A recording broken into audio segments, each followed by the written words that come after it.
Now we can go on to our Now we've got Christmas to move topic, can't we? Yeah, I got a bit excited before. I'm sorry. It's almost Christmas. This is the last one. I just wanted to stop. Yeah. You do well week in, week out, can I say, Andrew? You really do. Yeah, it's amazing. You are amazing. Well, that's good. I haven't done too well today. Did I tell you about me getting lost in the car park? Yeah. I'm just letting you know I'm 67. I parked the car and I was in a real rush. I didn't take a photograph of where I parked in a multi-storey building. I've been doing it all day. I left my bag at home. I've gone to appointments that went on. I just post-cold, my brain is just not working. When you look, And then I walked out of a lift and went, don't recognise this floor. 20 minutes later, driving my car, going, just can't believe it. Anyway, that's what Christmas does to me. And all I want for Christmas There's a bit of respect. is a bit of respect. I guess we shouldn't have to do it, should we? But every year, Kim, we've already got our first couple of cases starting to come through for misconduct at Christmas parties. Well, my last one was someone stole a purse out of his colleague's handbag at the Christmas party last week. Really? Yeah. And you should be saying that, shouldn't you? Not identifying anybody. Anyway, well, unfortunately, mine is the touching, as always. And it's odd, isn't it? So it's something that just doesn't go away. No. We control alcohol. We tell people not to do stuff. The issue is it is a problem that really does have to be addressed, and it has to be addressed through supervision. So the case, not surprising, the matter we're dealing with today is OWQ, Task Force Community Agency. It's a case which is an unhappy set of facts, really. Oh. And I guess it elevates this issue of the risks of sexual harassment, particularly with people in power. So this is a Christmas party where a bloke CEO, held a woman too close, too long, hugged her, made comments which suggested he enjoyed that. They were all at the lower end of the non-touch were at the lower end and the touch was at the lower end. But I just don't know how it could happen. Does that make sense? Yeah, totally. It was alleged there was victimisation but that failed. But the sexual harassment part, without even the touching, it's the commentary was not just the touching, but the commentary that sat around it was clearly identified, which is, I've forgotten what the words around the hugging. Can you remember what they were? Oh, he said, "I'm very lucky to be hugging you." He asked for a hug and it said how lucky he was, but commented on her appearance. Complimentary on one level, saying, "Oh, you look like you live in the gym, you look really fit," but completely inappropriate from a CEO to a very young junior employee in the organisation who we barely knew. Isn't it funny? There's this case that I dealt with a long time ago, and I just loved the women. I had to interview them, and there was a young girl, and she didn't wear provocative clothing, but she wore young kids' clothing compared to the women who were mature around it. Does that make sense? So they're a bit revealing. Yeah. And the boss every day came past, made comments, increasingly intimate comments about how good she looked, how fit. God, your hair's great. And the end of it, the young woman cracked it and said, "You don't say that about any of the other women who are here, and they're getting pretty sick of it as well." And all the other women went, "Yeah!" But that was part of a thing where he eventually tried to touch her at a party, okay? But it's interesting that people think, oh, it's okay to say something. But who else do you say it to? Do you say it to your wife as you leave her in the morning? Yeah, but who else are you saying this to? But if it's just the one girl you're saying it to, and she's a kid and you're in a position of power, how dumb's that? Yeah. I mean, how wrong is it? And how does that kid feel? That kid's got nowhere to go. Yeah. So I thought that'd be a good precursor into getting into our case study. But to remind people, I guess from me, what I want you to think about in Christmas parties is to say to the supervisors, you're on duty. If you see someone who's drunk too much, they've got to go. Yeah. You've got to have a set of rules around supervision and management, because unfortunately too often it's supervisors who've been out to lunch with their crew who are the problem. Over to you, Kim. Okay. Digby was sick of Rosie. He was the national salesman for AIOU Limited, an artificial intelligence data management technology business. So I did that for you because I usually do that for Nina to make something really long and funny, just to make it hard for you. Sorry. You do it every time without fail. It's quite fun. Rosie was head of marketing. She had not supported the most recent product launch online in a manner that helped Digby, or at least that is what he thought. It was near Christmas and his STIs... That's short-term incentives. Yeah, I just realised... No, it's not sexually transmitted. That was a mistake of mine, I realised. Yeah, sorry. Short-term Sorry, incentive. No. And I realised when I did it for you, you'd pick it up straight away. So I've got teenage children. This new Christmas and his STIs were measured on 30 November and vested on 21 December. The Christmas party was on 22 December. The sales team under Digby was driven, brash and prone to humour that was at best questionable. Many of the women at head office felt vulnerable around them. 2025 turned out to be a good year for Digby and the 4 key employees, all men in his team. They went to Society for lunch on the 22nd, consumed 4 bottles of expensive Burgundy and were thoroughly charged for the Christmas function that night. At the function, their ribald jokes and frisky behaviour set tongues wagging. HR intervened about 10 p.m. with the director Jake Misgivens escorting them out to a taxi. It drove around the block and they ended up in an upstairs private bar at the Sofitel, the usual place for the marketing and sales team soiree after party. Rosie and her team arrived after 11:30. Around midnight, when everyone was thoroughly inebriated, Digby sidled up to Rosie and suggested they put the tough times behind them.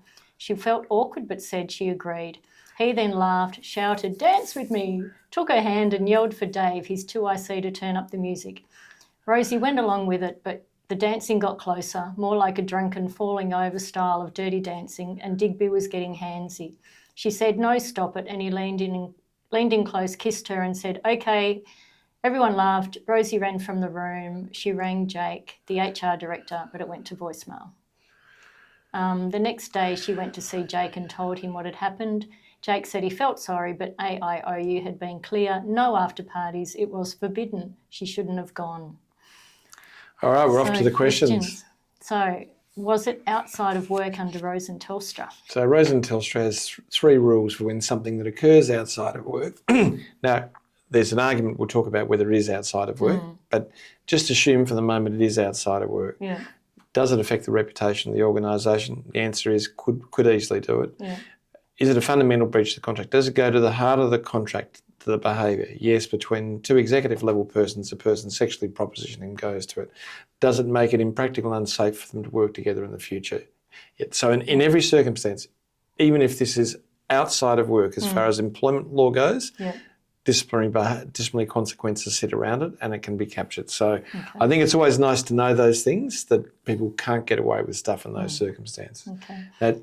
You go. Jake knew of all the past conduct. Did it mount to a hostile workforce? Okay. Workplace. Sorry. Workplace, yeah. So hostile workplace, you've got me going there. And you know, I'm an old man today, is a new cause of action which says where comments and behaviour occur indirectly which could cause a woman to be humiliated, hurt, then it is a hostile workplace. Yeah. And this story is replete with behaviour that falls within the hostile workplace. Now, plaintiff lawyers are pleading it at the moment in claims to show that when sexual harassment occurs, this wasn't a once-off and that there is no remorse. There's a willingness to allow behaviour which would hurt someone. And what that does, it goes to the damages end as well. So it's a breach of hostile workplace, not much turns on that, but the sexual harassment, all of that is made much worse because of the conduct.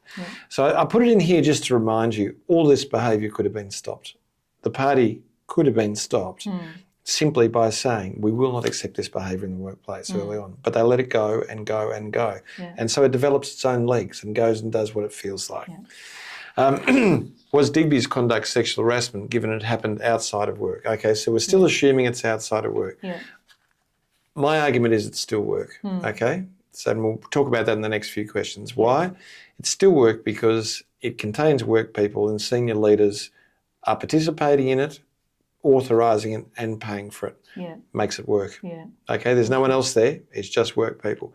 But even if it was outside of work, there's a whole series of cases around sexual harassment that say that where an event arises because of work, you're a person from work and the actions occur to another person from work, it will be sexual harassment at work, okay? Yeah. So there's a famous South Australian case where they had a party downstairs. Was it upstairs? I can remember that. And the group of people stayed drinking well after it was all over and a woman was sexually assaulted outside of the bar after that occurred, and that was held to be sexual harassment, and it was held to be compensable as well under workers' compensation law.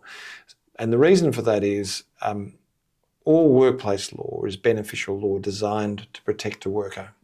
So their willingness to extend the boundary or the curtilage of where business is grows by the nature of the protection they're trying to give.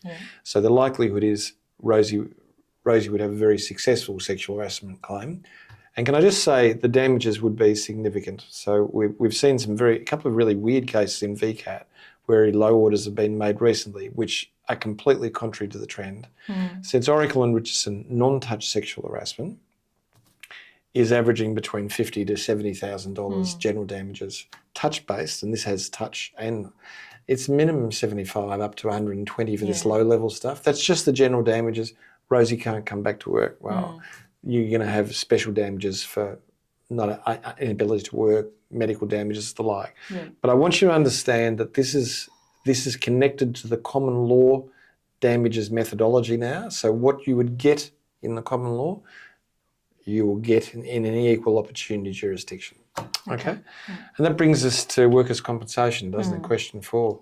Fascinating question, because in workers' compensation, the injury must arise out of or in the course of employment. And when there's conduct outside of work, they will always look at whether or not the employer authorised the activity in which the person was engaging in where they suffered their injury. So it would all turn on the facts in this case about what. Well, Tran and, again, it's another Telstra case. Isn't it? Tran and Telstra is the case of the two women who went out to dinner. They were down in Melbourne for a function. They went out, they had a couple of bottles of wine. They obviously quite like drinking. One of them, 3 o'clock in the morning, fell over and hurt their ankle on the way back and was held not to be compensable because... The drinking intervened.